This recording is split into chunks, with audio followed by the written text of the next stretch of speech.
Welcome to Temples and Priests.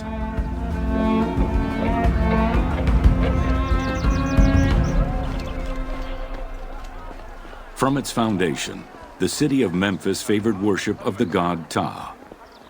The main temple of Ptah was known as Ptah, meaning Palace of the Ka of Ptah. The name of the temple, translated into Greek as Aegyptos, would eventually evolve into the modern name Egypt. Temples were the center of religious, political, and economic life in ancient Egypt. These sacred places were viewed as the literal home of the gods and goddesses. As such, every aspect of them required care and reverence, all of which was accomplished through elaborate ritual.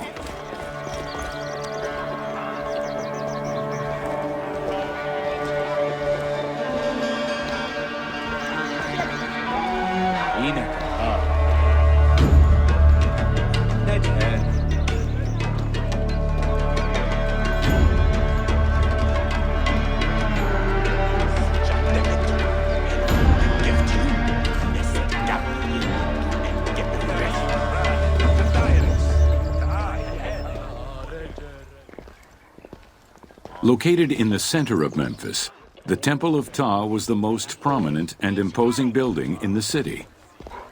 The long walkway leading toward the temple, known as the Dromos, was guarded by rows of sphinxes. The entire sacred area was designed to keep the statue of the god protected, deep within the sacred enclosures that surrounded it.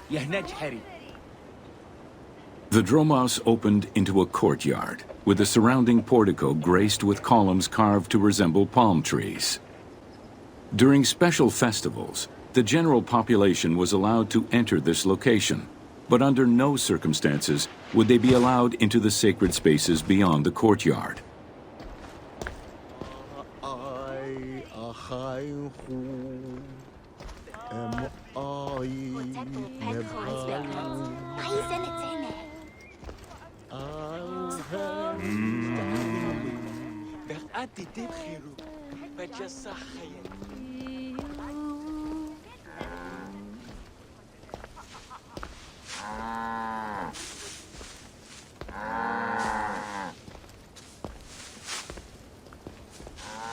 The Memphis Alabaster Sphinx was discovered in 1912, almost completely buried in water and sand.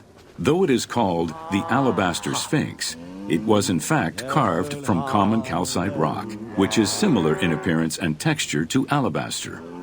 Erosion has destroyed the original engravings, making it difficult to determine when it was created. Egyptologists believe that its facial likeness resembles Amenhotep II. The size of the imposing sculpture reflects the importance it had to the temple during the New Kingdom. This Sphinx is one of the few remaining artifacts from the ruins of Memphis to survive.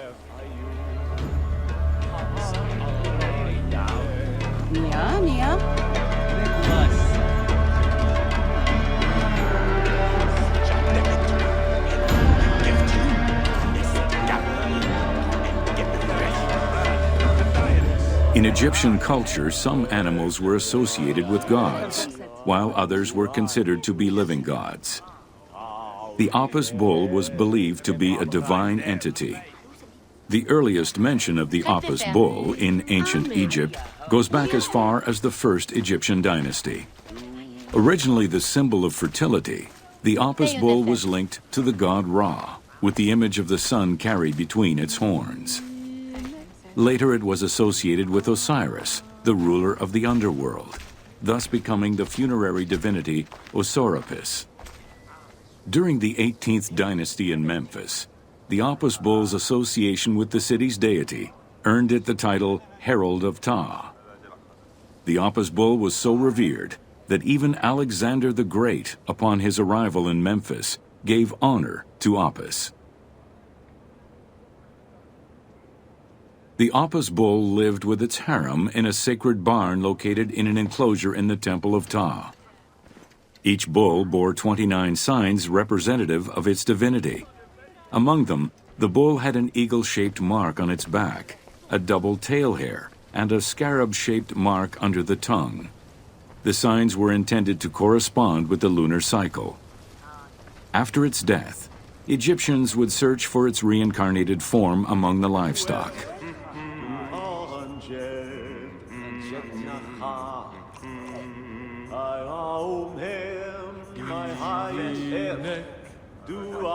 Like other living divinities, the mortal incarnation of the Apis bull was prayed to, and when it died, it was given a luxurious funeral, which included mummification.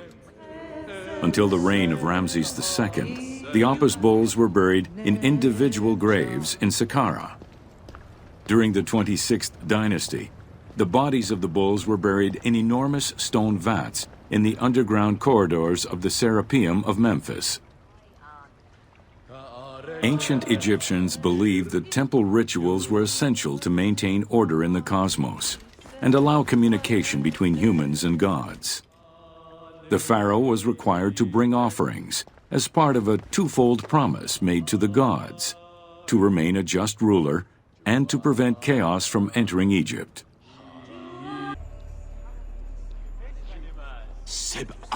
Heredity was the primary source of new recruits. Rarely was an outsider allowed this position.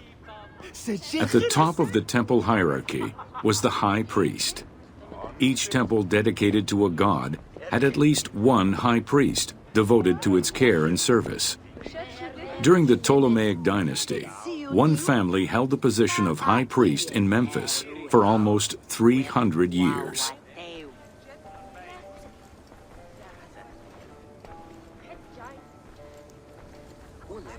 The educational institution in ancient Egypt was known as the House of Life.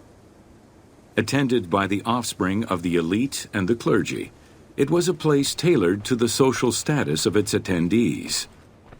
The earliest references to this type of institution date back to royal decrees of the Old Kingdom.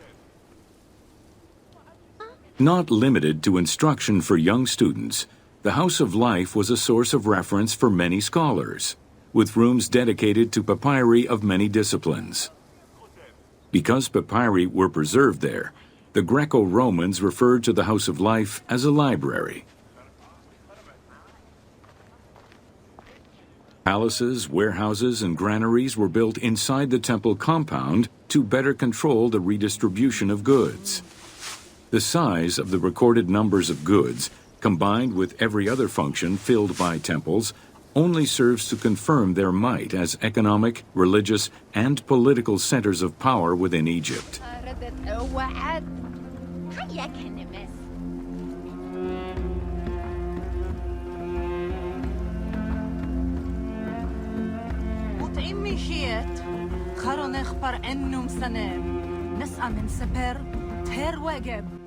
Ancient Egyptian economy was based on an unequal system of redistribution of goods. The state of Egypt collected the crops, and the temples distributed them throughout the provinces. Since the only people capable of counting and ensuring a fair redistribution were the educated scribes, this meant that the temples played a pivotal role in this process.